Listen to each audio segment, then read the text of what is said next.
दोस्तों नमस्कार, स्वागत है आपका बड़ी खबर बड़े खुलासे में।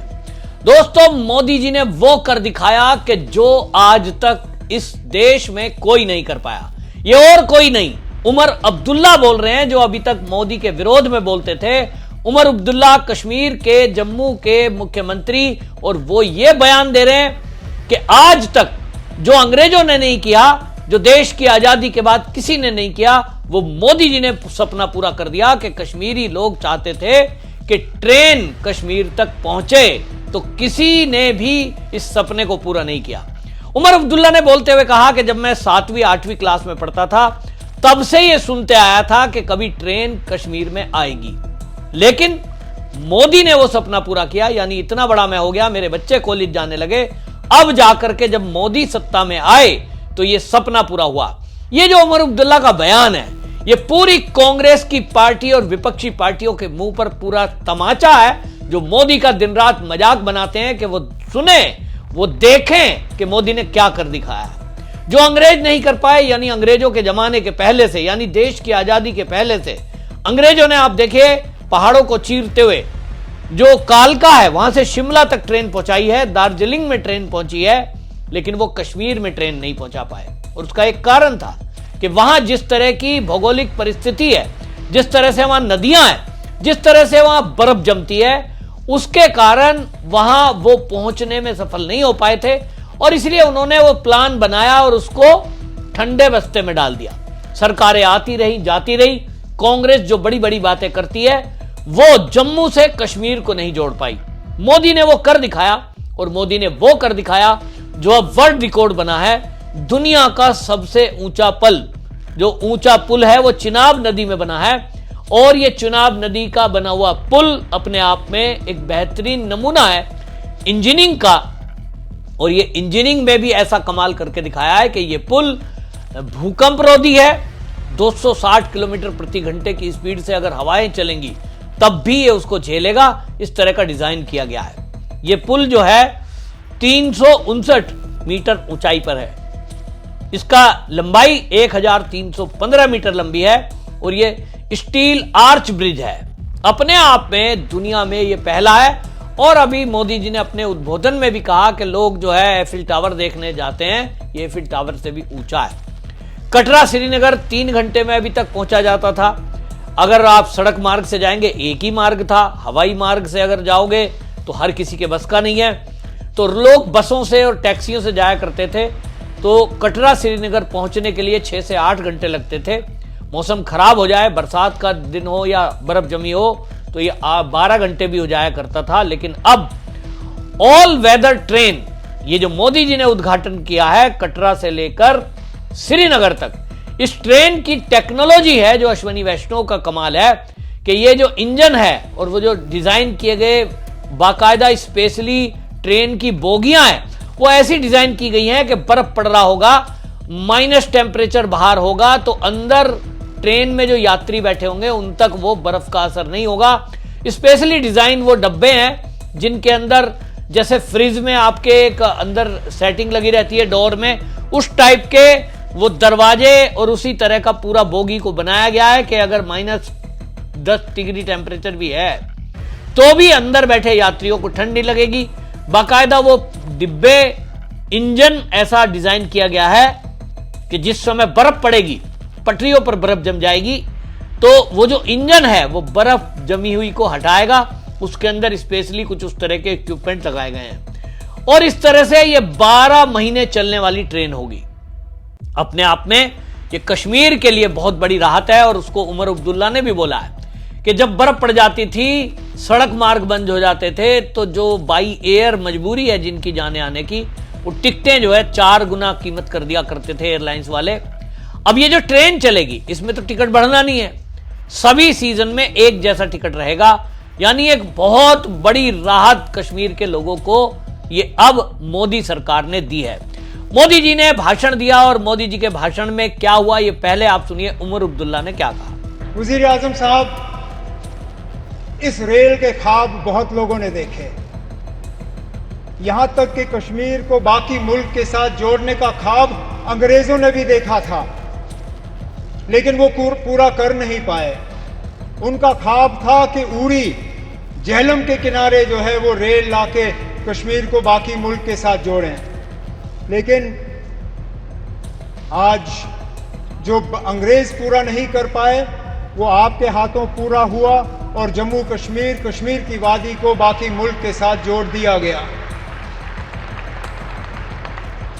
इस मौके पे मुझसे बहुत बड़ी भूल होगी अगर मैं पूर्व प्रधानमंत्री जनाब अटल बिहारी वाजपेयी साहब का इस मौके पे शुक्रिया ना करूं, क्योंकि ये प्रोजेक्ट ज़रूर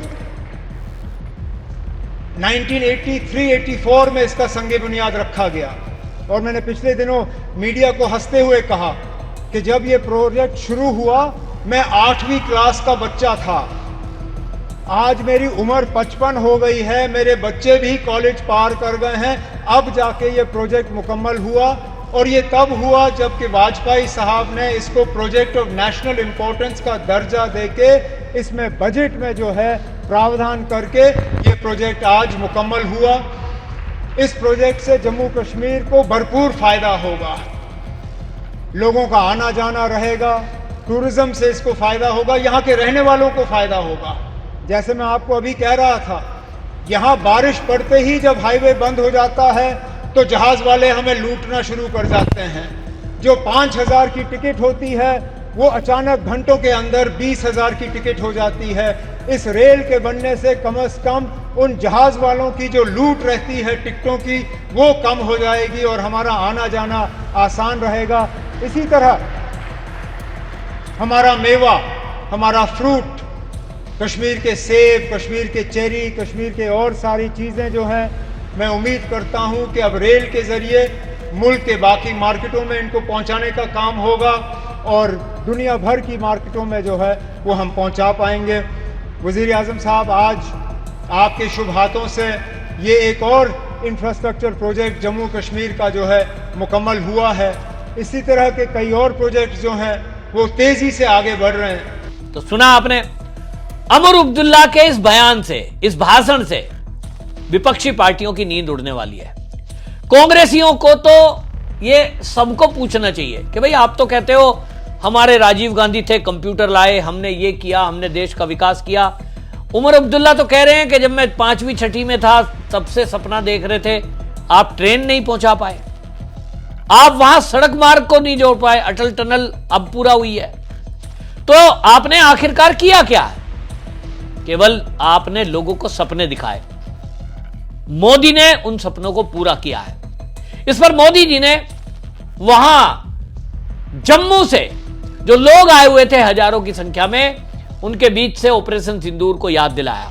उन्होंने कहा 22 अप्रैल का जो हमला था उसमें खास बात मोदी की अगर गौर से सुनेंगे तो वो बताएंगे कि पूरे देश में दंगा कराने का षड्यंत्र इस पाकिस्तान का था।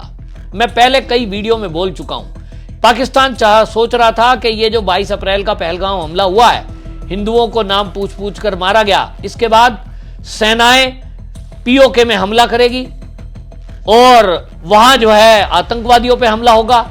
इसको वो भुनाएंगे और कहेंगे साहब देखिए आम नागरिकों पर भारत की सेना हमला कर रही है।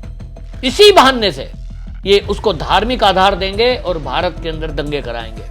आपने देखा भी, कोशिश भी की, जब आतंकवाद पर पहले दिन प्रहार हुआ, ऑपरेशन सिंदूर हुआ और आतंकवादियों के अड्डों को ध्वस्त किया गया, तो क्योंकि आतंकवादी मस्जिद में छुपे हुए थे, मरकज में छुपे हुए थे और वहीं हमारा एयर स्ट्राइक हुआ, तो पहले दिन उन्होंने कोशिश की और अभी भी वो कर रहे हैं। पूरी दुनिया में वो फोटोओं को लेकर घूम रहे हैं कि देखिए, ये नहीं बता रहे कि वहां आतंकवादी छुपे थे, लेकिन ये बताने में लगे हैं कि हमारे धार्मिक स्थलों पे भारत की सेना ने हमला कर दिया। ये पूरे देश में दंगा कराने की एक चाल थी। ये चाल नाकाम हुई है और मोदी जी ने वहीं खड़े होकर बोला है, 6 मई की रात पाकिस्तान पर कयामत बनकर जो बरसे थे, पाकिस्तान कभी भी ऑपरेशन सिंदूर सोचेगा तो अपनी शिकस्त याद आएगी। पाकिस्तान ने कभी नहीं सोचा था कि भारत उनके यहां अंदर जाकर आतंक के ठिकानों पर हमला करेगा। ये मोदी जी का राहुल गांधी और कांग्रेस पे भी एक करारा तमाचा है, जो बार बार ये कह रहे हैं कि भारत हार गया, भारत का नुकसान हुआ।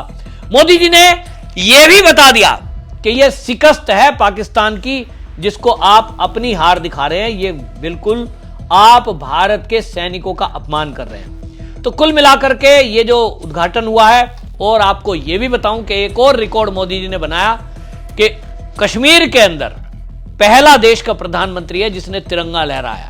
मोदी जी ने तिरंगा लेकर जैसे ही लहराया, लोगों ने कमेंट किया कि देश के पहले ऐसे प्रधानमंत्री हैं जो वहां कश्मीर में इस तरह से तिरंगा लहरा रहे हैं, वो भी खुलेआम।